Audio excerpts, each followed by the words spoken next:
แม่สักเราก็แข็งแรงอยู่เนาะลูกขึ้นปุ๊บเลยแม่บัดผู้ขาสนะเคลียไปต่อไปละครโยม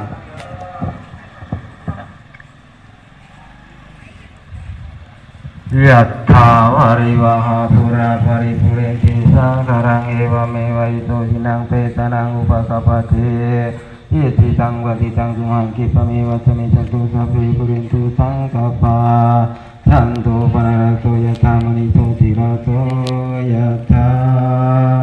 สัพพิติโยวิวัชชันตุสัพพะโรโควินาศสุมาเตภวังวันตรายโยสุขีติกายุโกภวะอภิวันธนาสิริสนิจังวุฒาปจายโนจัตตารโอธัมมาวัฏันติอายุวันโนสุขังภาลัง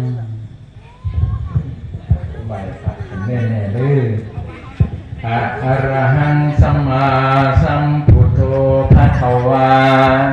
พุทธังภะคะวันตังอภิวาเทมิสวากขาโตภะคะวะตาธัมโมธัมมังนัมมัสสามิสุปฏิปันโนภะคะวะโตสาวกสังโฆสังฆังนะมามิสาธุ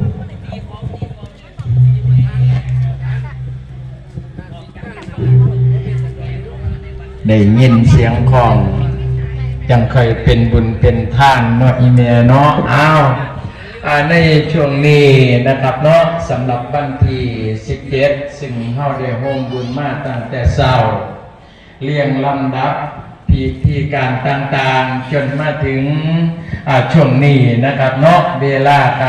ใกล้49 นาฬิกาแล้วฉะนั้นจังไดก็ดีแท้พวกเราท่านได้รวมกันนะครับเนาะในการทำบุญมาฉากครั้งนี้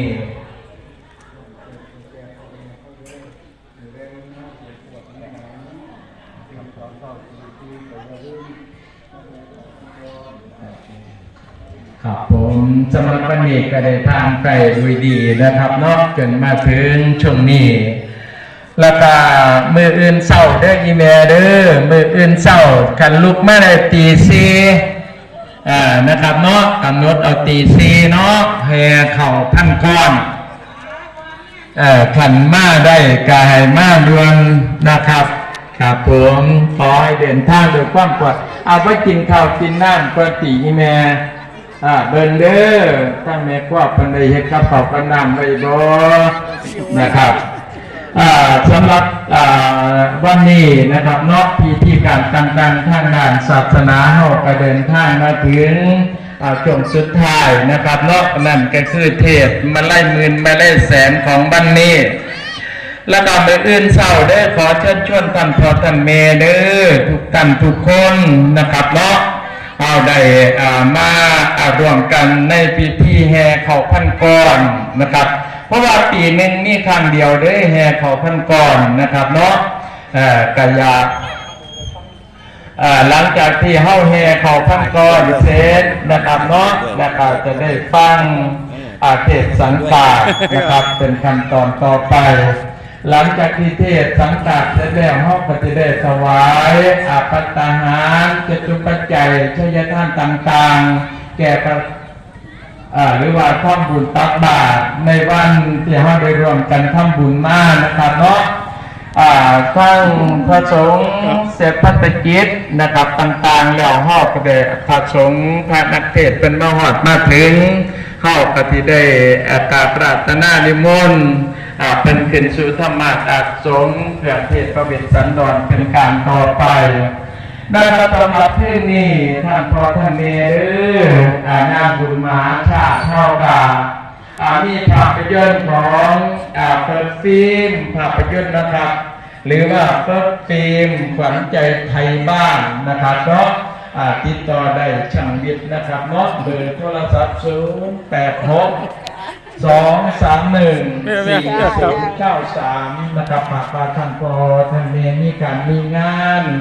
ปกติเป็นงานน้อยงานใหญ่นะครับเนาะอยากได้ภาพยนตร์ได้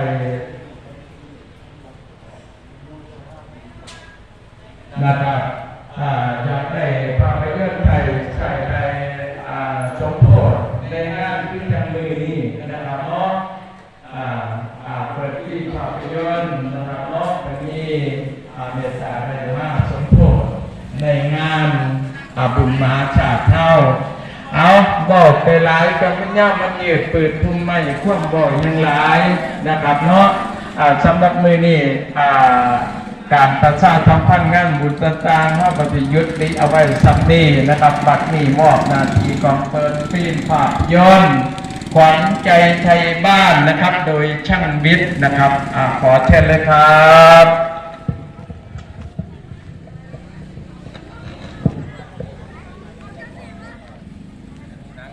ครับผมขอโอกาสนะครับอันนี้ฟิล์มภาพยนตร์ก็ได้มาสมโภชในงานวัดประชาพัฒนารามนะครับบ้านเจ้าของเนี่ยครับผม